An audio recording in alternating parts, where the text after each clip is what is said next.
This is the 197th episode of CloudFocus Weekly for the third day of Dreamforce 14. This episode is titled, very originally, Dreamforce Day 3. I'm your host, Jason Howard, and joining me for way too many times in a row, who hopefully will be able to be heard on this podcast, as we are live from the admin zone, but not projecting live today, because we've had too many complaints, so wait, you haven't been introduced. Don't talk until introduced. Sorry. But joining me, once again, Justin Edelstein. That was the best introduction you've done for me ever. I'm doing something a little different today, so hopefully everyone can hear me. Yes. So when listening at home. We are live at the admin zone on Moscone West, but we are not projecting outward. So that means today you cannot stand in front of us and hear what we're saying. You have to download and listen. And that is because while the idea is very cool, the functional practice of having 4 mics, 2 dudes, and a computer does not work. Correct. Well, it worked for you, sort of. Right. I feel like I was projecting better out into the audience live, and you were projecting better into the actual podcast, which is probably the more important one, since there's only about 10 or 12 people that can actually hear us over the live mic. Right. And there's 15 to 16 people who download. Well, yeah. Yeah. Lots, like you said, 15 or so, give or take. Give or take 2 or 15. So Dreamforce Day 3, huh? Day 3 of the saga. By the way, thanks for asking. Feeling much better. I know that. I have been suffering a cold throughout this entire thing. I've sucked on more lozenges and taken more drugs in the last 5 days than I have done in a long time. My emergency plan has worked out extremely well. I'm totally jinxing it right now. Yeah, and you actually sound hoarse. So. I'm a little hoarse because I was out a little late last night. Well, we will talk about that in our agenda. We have a lot to get to. We had not 1, but 2 keynotes. So we had the Benioff main keynote as of yet. So we podcast, I think, 24 hours ago. Maybe 2 o'clock yesterday, so maybe 23 hours ago. So we have 23 hours worth of news to talk about. Yes. All Dreamforce. News breaks lightning quick here at Dreamforce. Yes. You can almost feel the wave of excitement. We are good. We are on our game today. You know, I really want to run some analytics on this podcast. No. So what we're doing is we're going to talk about the keynote. We'll talk about we went to another keynote this morning, snuck in, and then the concert. Talk about the concert, and then we'll wrap it up. We lied. We are not going to do a CloudFocus pick of the week for this week. No, it's just not worth doing for these podcasts. But maybe we will. Maybe I'll come up with something. Well, you've got something, I'm sure, in your back pocket. I have 5 million things. I could say Someone something. was supposed to tweet me one, and they didn't. I'm going to pick the wave. No, I'm not. All right, so let's talk about the keynote yesterday. So I think we should break this down into, I don't know, I'm just going to make this up. What impressed and what depressed. Oh. Doesn't that sound good? It does sound good. Yeah, it does sound good. Almost like we planned that. Almost. So why don't we talk about things that we liked and things that we didn't like, or things that maybe were a little less likable than things we liked. Can I go first? Yeah, so let's both start with something we liked. Okay. And then, again, this is only keynote based. Right. From yesterday's Mark Benioff keynote, tell me something you liked. The whole story of the San Francisco United School District. So once again, they started the keynote with, a couple of things that were the same. Wasn't this my thing? Yeah, that wasn't it? I was going to kind of add on to it. I just said it out loud. Okay. I was going to keep going and say what they did, but go ahead. I was going to say they started the keynote again with a ceremony. They started it with a blessing. They started it with music. They had the Beach Boys. But once again, this year again, that might make your do not liked list.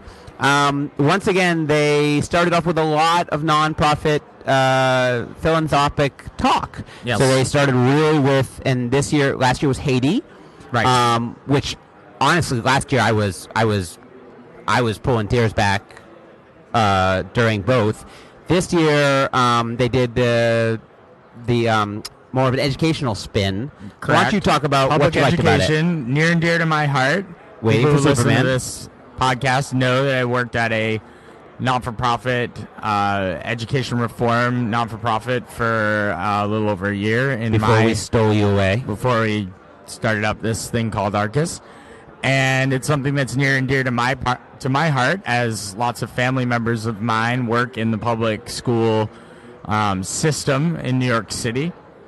So over the last 2 years, Salesforce has partnered with the San Francisco United School District. So from the top down, right, from the mayor to the superintendent to actual schools, and partnering with the principals at schools and giving them the opportunity to use technology in classrooms in different ways than they've been able to do ever before, because they don't have the funding to do it.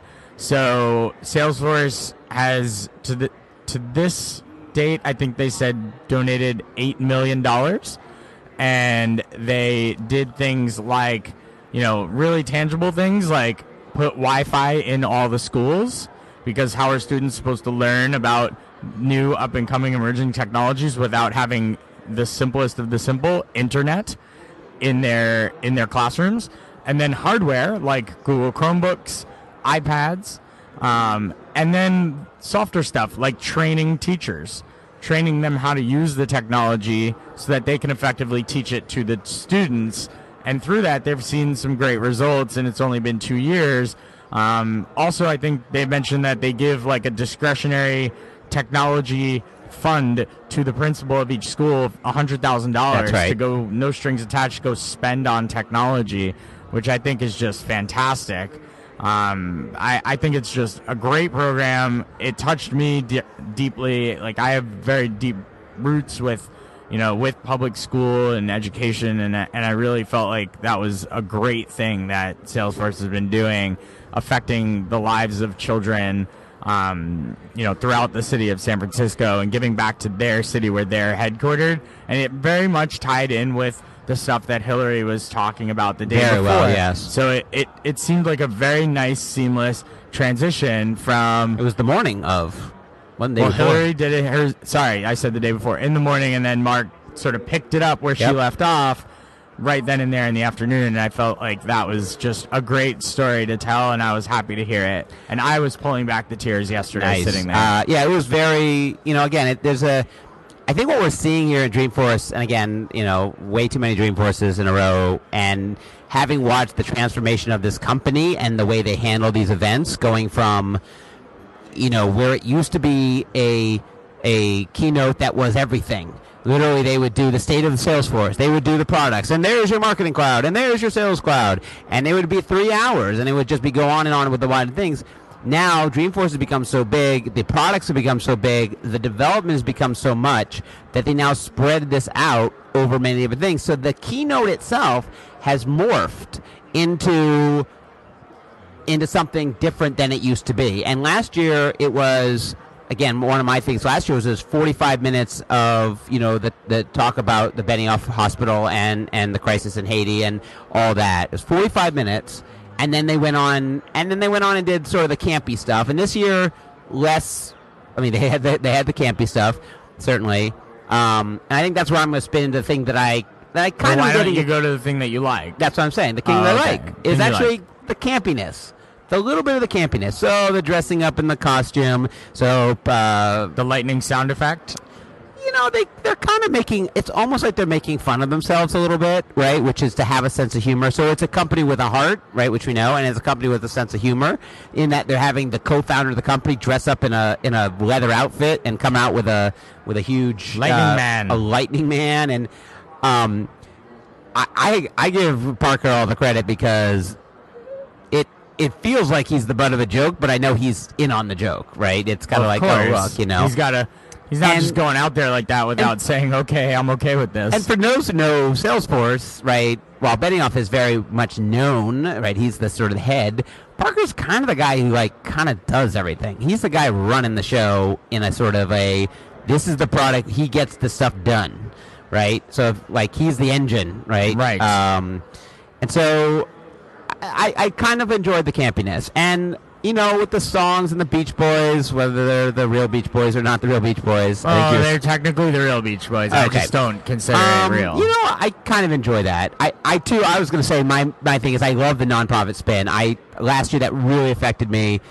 This year I thought, actually I thought it was better in the Hillary thing. I think she spun it better than they did in their note. But I kind of like the campiness. And then one other thing that I enjoy which is going to kind of go into the thing that I didn't like. Can I kind of segue into that? Yeah, sure. Is I'm fascinated by how Salesforce is innovating, and I love that. I love the way that they innovate. But I'm struggling with the way that they show their innovation and the way that they put the stories around their innovation and the way that they promote it. And my example from yesterday was that I think there's a real disconnect between two things which are extremely innovative, right? Wave, which is this new analytics engine, with lots of whiz-bang stuff on top of it, taking on, BI tools and big data and all sorts of cool stuff. And then Lightning, which we saw a tiny little demo of, but really has so much powerful stuff in it. We saw more demos today and went to the booth and looked around, and I feel like I have scratched 1.0001% of what this thing could do, and I'm kind of like, my head's starting to spin. Very much like last year, like Salesforce 1, it was like, oh, it's the Chatter mobile app redefined, and then when I started digging into it, and even weeks later, I was like, no, this is really something. And obviously they're doubling down on mobile this year. But the thing that I'm kind of left scratching my head about is that the way that they're showing it at that keynote. And there are three big examples of showing their platform and showing their, this brand new stuff, which I'm very excited about, was first off by showing, the example that we all run through every day, where we're trying to figure out the luxury yacht that's the most sold luxury yacht, so we can then, promote that in some way. And they use that analytics engine to basically promote GE Capital, which is a massive, massive, massive company. And then there's a live yacht on the stage, on the side, and they went over there and they airplayed it felt, I was like, okay, so that's sort of your big ticket moment. Then the next one they went to Coca-Cola, which then kind of ended with a drone coming in delivering Coca-Cola to, a drone coming in and delivering Coca-Cola to Parker on stage. And then they ended with Honeywell, was the third one. And I feel like I like customer stories, but those are not realistic stories. And they're really talking about, I think you made the point, and I'm going to reuse it. You're stealing my lightning and my thunder. I am. Keep going. Well, there was this point where Hillary in the morning said there's this big divide in the world between the haves and the have-nots, the technology haves and have-nots. And I felt like you could have just put the three customer stories they had on one side of that divide, and basically 99% of the people in that room on the other side of that divide, and said, there's a huge divide in that too. These are massive mega corporations, and showing yachts that no one can afford and drones that doesn't make any sense to deliver Coke. I don't know if that's really a good example of the technology and the platform, and that's where my issue is like, I love all the innovation. I'm just not sure that they're not highlighting it or showing it in an interesting or palatable way. Yeah, what they were showing was real stuff. Coke was really using that app in that way. So they were showing a truly innovative use of their platform that has to be, I think for that keynote, I'm coming to grips with it, it has to be stuff that most people haven't or can't do because they don't have the resources. But they have to show it because it's like, here's stuff that is possible if you can imagine it on this platform. Now, what gets me is the choice, when we say this company has a heart and this company has a soul, is the choice to, in the morning with Hillary, with the children, in the beginning of the keynote, talking about children at school, and then just coming in with Coca-Cola, which is like poison water for children. And this episode brought to you by Coca-Cola. Right, Coca-Cola Germany. And it just kind of didn't connect. There was, like you said, a little disconnect or a divide in the message. The message was, here's how we're helping children achieve and move into different places in the world that they couldn't do. And Hillary talking about, fighting obesity with children. And then here's how we help to make Coke easier to sell and better to sell. A drone to deliver Coke. Forget a drone. Forget that. That was a gimmick. But the use of the app to look at placement of the products and in a virtual reality drop a a vending machine in a location inside of a store and then have it delivered and stocked, and being able to do all that stuff within a mobile app is extremely innovative and extremely powerful stuff. And while most of the people in the audience couldn't pull that stuff off today or tomorrow or even next year, it's stuff that maybe will be more pervasive over the next 3 to 5 years. And I think that they're always trying to show things that you could potentially do if you thought through and put your mind to it, that eventually will be made easier. Like, we'll segue into Lightning a little bit. You know, when initially you learn or got shown Apex and triggers, and you're sitting there as a declarative administrator who's been running Salesforce for your organization for years with 100 people in it or 200 users, and all of a sudden your job, you can't do everything that you used to be able to do because you don't know how to write code. Well, eventually, 5 or 6 years later, comes along the technology to not need to know how to write code to do some of the things that a trigger would normally be needed to write. Right. You can drag and drop and move things around in a palette through the Lightning builder, right? Basically the new visual workflow, which was very impressive. So it just, I guess, to wrap up that piece, it just, and I will say, after going to the sales keynote this morning and seeing what I consider much more of the bread and butter of the stuff that gets me excited. It's more real. Well, yes, showing off real examples, even real companies, you know, a company that makes electronic motorcycles and stuff like that. That's at least like a small business. But I just think highlighting 3 Fortune 5 companies. Yes, I said Fortune 5. Fortune 5. I didn't look that up, but I'm pretty much going to guess that those are the top 10. Let's throw them in the top 10. And highlighting these examples that are they just don't jibe with the rest of what the vision is, and I feel like it's this pull of Salesforce from the company that, you know, the kind of they want to be, which is this philanthropic company, to this company that has to deal in the world of big business, where when Coke buys their 300,000 licenses or whatever, that you have to then promote them on the big stage, and in a way that, again, I wish at least one of those examples wasn't, or one of the 3, wasn't something that was so far-fetched and so not part of the reality of what 99% of the people here and the people who listen to this podcast and the people who come to Dreamforce can kind of achieve. Right. And I think it juxtaposes when you have all those NGOs stand up and say, you know, let's give a hand for the NGOs and the nonprofits and their use of Salesforce, and let's see some yachts and drones. Well, you're talking about, like to me, the more egregious of the demonstrations was the GE one, and I what, the yacht? Yeah, because the use case was not a good one. The Coke one is defensible. It's a real application. It's a real thing that they're using now. But not to deliver Not Coke delivered by through drones. drones. Forget the drones. The drone was stupid. But they had, that's a real thing. Deliver UPS ground. Like, they had, like, ground, air, Drone. whatever. Drone was just a stupid gimmick. Get that out of your head. Okay. It's not a use case. But drone, if you replace drone with ground, it's real.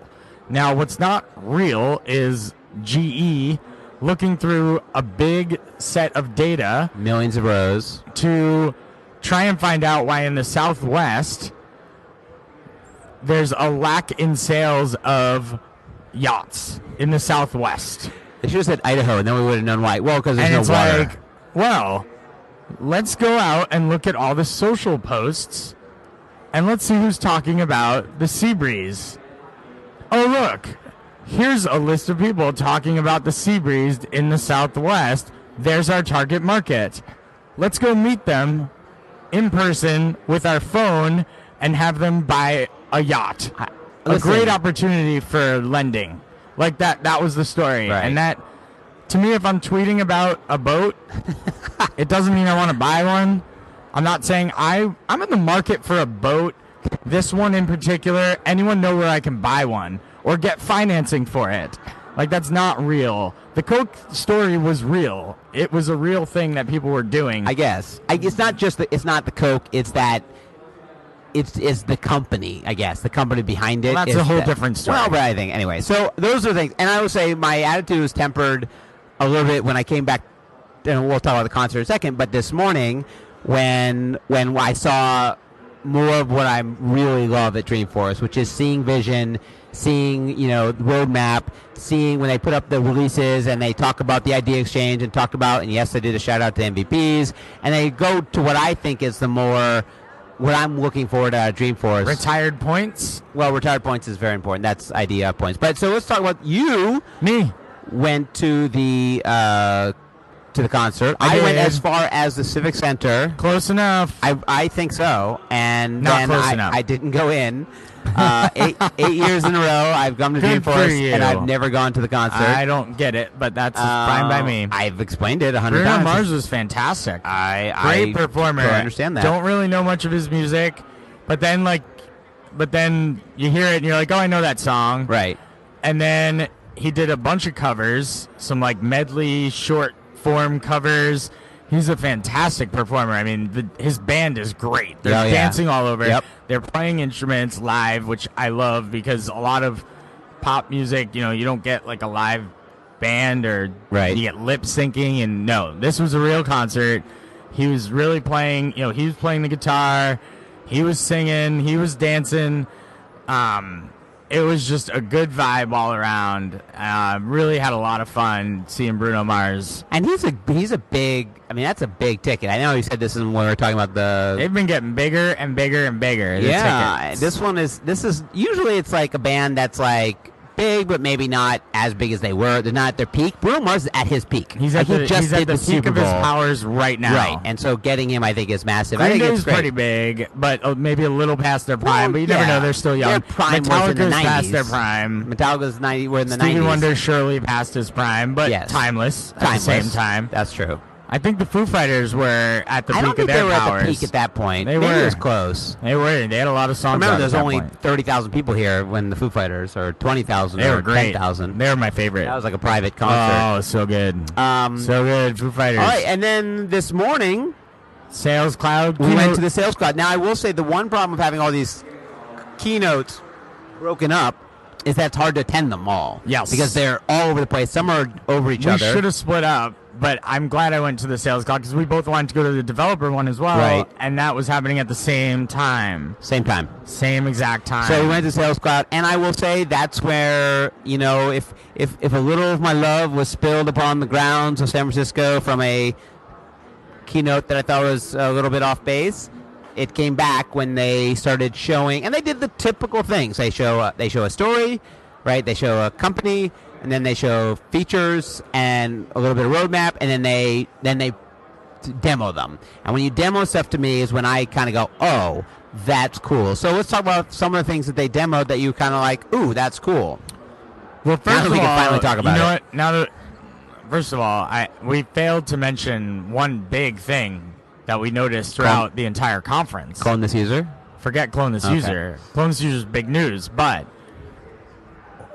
Salesforce is Salesforce now. So I'm glad you bring this up because this does something that makes my heart You predicted tingle. this It makes in me your right. 2014 cloud computing I said predictions. Salesforce was going to rebrand, and it They looks did. like, although they have not said it. They're no longer Salesforce.com. No. I've not heard Salesforce.com once. The logo is just Salesforce. It's not Salesforce.com. They've changed the font of it. They just changed the cloud around it. No, the F has changed. That's a different No, F. same F. I Same think F it's a as different it's one. always been. I guarantee it. All but right. the .com is gone. .com is down. And when Peter Coffey would introduce Mark Benioff, he would say, CEO, chairman and CEO of Salesforce. And he'd usually say Salesforce.com. Now, that might be a company. branding thing. We let you, if they change their actual listing with, a government agency, that would be one thing. Right.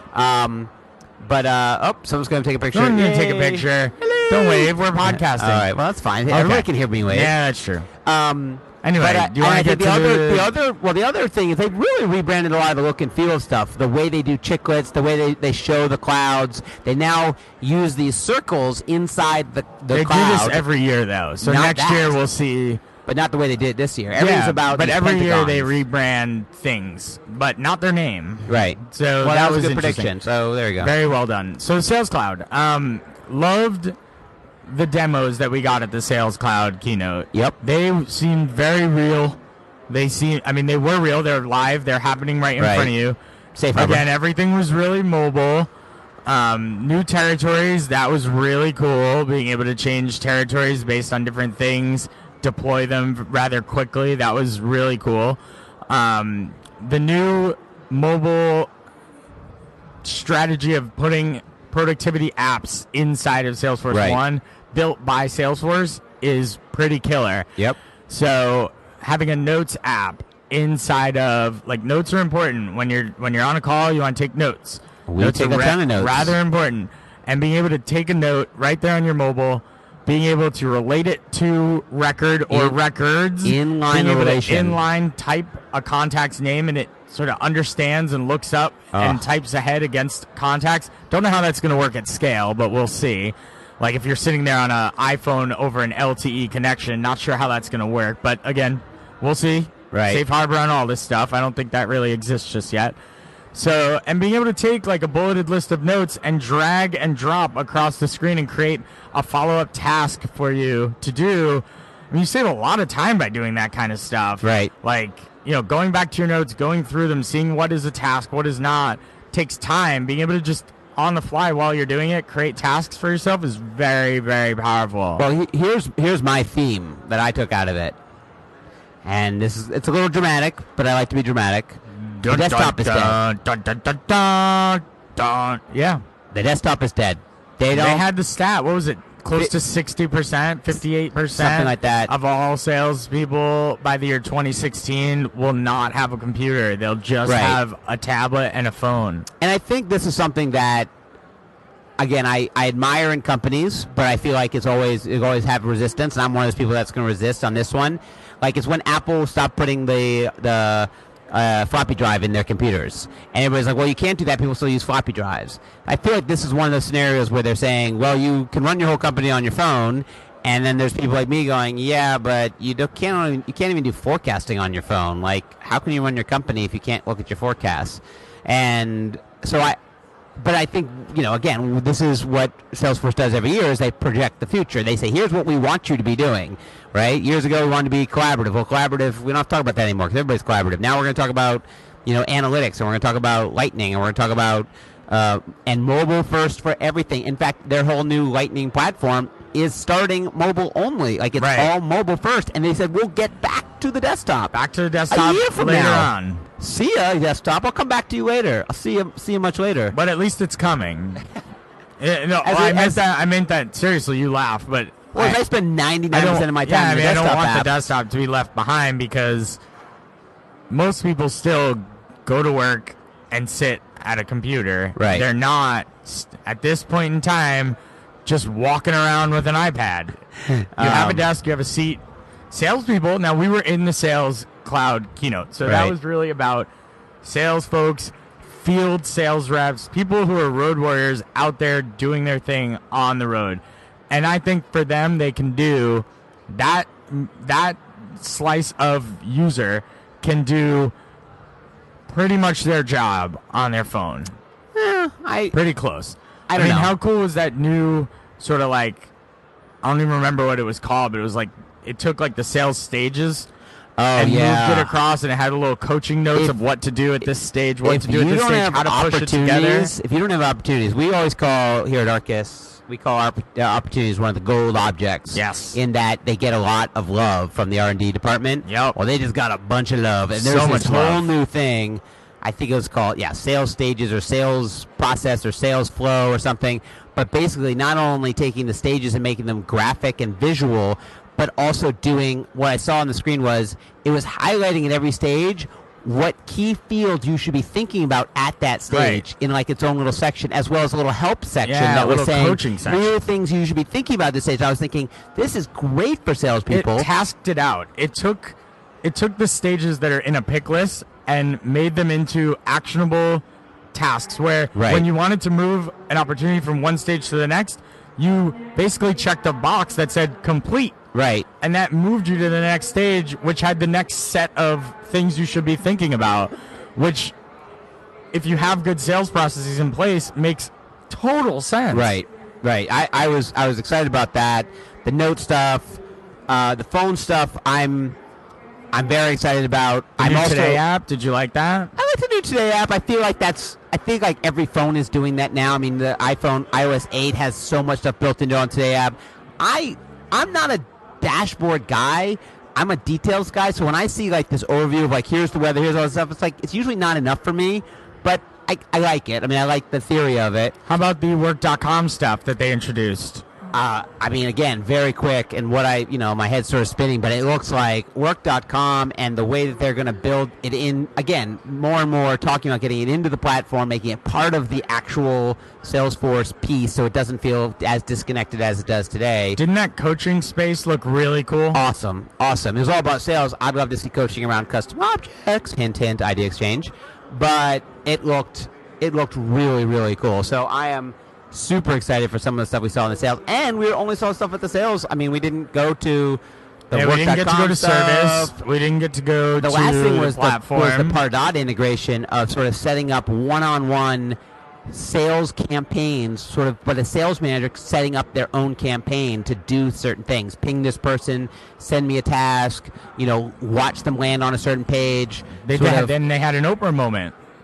They had a what? They had an Oprah moment. What? Everybody gets a what? Card? Well, somebody got a motorcycle. Well, no, that's not an Oprah moment. Well, sort of. Oprah moment is where everybody gets a motorcycle. Well, that would have been very expensive, but they did give away one of the, I think it was called Zero. Yeah, the Zero, because I had zero emissions, I'm sure. So they actually ran a Pardot campaign right in front of us. And whoever was registered. Mobile device, everyone who's registered for the keynote, they hit save, and one email got sent out to somebody saying, you won the motorcycle. And she was there, and she won it. Everybody check your mail. The Wi-Fi and or cellular was good enough for everybody to connect. And she literally got the email. I was checking mine, and she got and won the motorcycle right there on the switch. I thought that was really cool. Yep. So, again, I think we sprinkled some negative stuff in there. Yeah, but there's a lot of positive stuff too. This morning made up a bit for yesterday afternoon. I think here's what I'm gonna be blasphemous. I'm gonna say blasphemy right now. So go for it. Earmuffs, everybody. I don't think I'm gonna go to the keynote next year. I know a lot of people who didn't go, but they still watch it. They go to their hotel room and they watch it on Salesforce Live. I'm gonna skip it, and I'm just gonna go. I'm gonna spend my time wandering and looking at stuff and going to those other sections. Seems like a good time to do it, because it just seems like the keynote is becoming less and less informational and more, commercial, preachy. And little preachy? Yeah. So, but anyway, awesome stuff. The one last thing. One more thing is Wave. So, I'm confused. Call me a dum-dum. Dum-dum. And I am and I wanted to get the answer. I've now sent out a couple of things. I'm sure I'll get the answer from somebody within the next day and a half. But I'm very confused about the analytics cloud, the way it's being positioned, the licensing, and the cost. And when your whole thing is cost. No, it's That's not. What you're because really they're positioning it about. When they show the positioning on that screen in the Sales Cloud, they're like, and look, they flip over to Analytics Cloud and look at all the stuff. Right, and I was like, because they're using it. Because they have a license for it and they're using it. But I don't understand it. That's what you don't understand, the pricing and the licensing. And the licensing, yes. Okay. And it seems like it's a thing that unlike any other product on that Salesforce offers, you need to first purchase it. Well, I think actually maybe Radiant 6 and Buddy Media work like this. But you have to purchase it, which is the Wave. You purchase a Wave, or you get a Wave. Somehow you acquire a Wave. You catch it. You catch a Wave. And again, the rumor that I heard was that Wave was very expensive. Yeah, we don't know numbers. I'm not going to say, but I'm saying we do know pricing per month. Right. Per user. Well, that's what but we don't know that first part. So that you catch the Wave, and then you add on licenses on top of the Wave. Two different kinds. One, a developer license, that's the one who builds Waves. Well, the one who builds data sets. Data sets. Again, different than any other model in Salesforce to date, except for I think... Site.com works that way. Right. Whereas usually you get a license, your license can build stuff and do stuff. Well, this is a separate license, $250 a month for it to be a developer of data sets for the Wave, and then $125 per user per month to be a consumer. A user. And a viewer of data. And I'm a little concerned. You think that's a little much? On top of my already existing Salesforce license? Do we know how much a business objects license cost as a report reader or report writer? I think if you're going to say it's for the data, it's for the data, then I'm that'll be helpful. But what do you mean for the data? Well, because I feel like part of it looks to me like reports and dashboards, interactive, awesome reports and dashboards. So I'm trying to think. Well, if I'm just like a Salesforce user, I'm a Joe Blow. I'm 99% of the people in the audience, and I want to use this thing to report on my own Salesforce data. I don't need 50 million rows. I got it in Salesforce. What do I need to use that? And is that just a license, or do I need to get the Wave first? I can't answer that question. Well, either could the person at the booth. I feel like the answer to that question is you have Salesforce reports and dashboards. Have fun with them. You want something better? Come buy something better. All right. You want something better than Salesforce reports and dashboards? Then you have to go buy a business analytics tool. You can buy one from us, or you can go to someone else and buy theirs. You could go to Burst. You could go to Domo. Go buy one of their apps. So if that's the way they're positioning it, then fine. I feel like that's the way that they're positioning it, but because it's theirs, you didn't see any exact target stuff. They just show it as though it's like it's part of the platform, and right. It is. It just costs money, like Exact Target does. You can't just send a mass email with Exact Target because you have a Salesforce license. It doesn't work that way. But you also don't have to purchase a massive Exact Target Wave first. Well, you have to purchase Exact Target. Just licenses, though, and numbers. You buy the number of emails you want to send per month. All right. And you pay for them whether you send them or not. Well, that's true. So it's kind of similar. Anyway, I'm going to poke holes in your stuff. No, you're not. You're just saving grace. I need some water. Yeah, your voice is going. Well, we'll wrap it up. Let's wrap it up. So day 2, should we do a day 4, or should we wait till next week and wrap everything up? I don't have time for it. I'm busy tomorrow. Oh. Sorry, listeners. Justin is too busy for you. I want to go see Al Gore speak. That's tomorrow. True. So some highlights for tomorrow if you're listening tonight. Al Gore tomorrow. I'm going to skip Ariana Huffington. When is she? Tomorrow? She's after Al Gore. Oh, I might do that. And then I'm gonna eat lunch during that time, and then I'm gonna go see the Mark and Parker Q&A tomorrow. Yes. Because to me that was extremely insightful last year. Yes. And then I don't think we're gonna have time to stick around for the Hackathon Awards, which are after that. No. But definitely Al Gore, definitely Mark and Parker. So what we'll do is we will do a Dreamforce recap wrap up next week when we let it all sink in. We've answered all the questions and all the things we've thought about. We'll be back next week with all of that. And, of course, we will get back to our CloudFocus app picks of the week. Sorry, guys, but this is sort of very Dreamforce-y. So maybe we'll pick one for next week, something that we came up with. At least you will. Well, I'm not sure if I will. You will. You'll come up with something. Someone will tell you to do something and you'll do it. But till then, and hopefully our voices will be back, it's Justin and Jason saying, are you going to say something? You want to say something? Nope. Okay, saying, enjoy those cloudy days.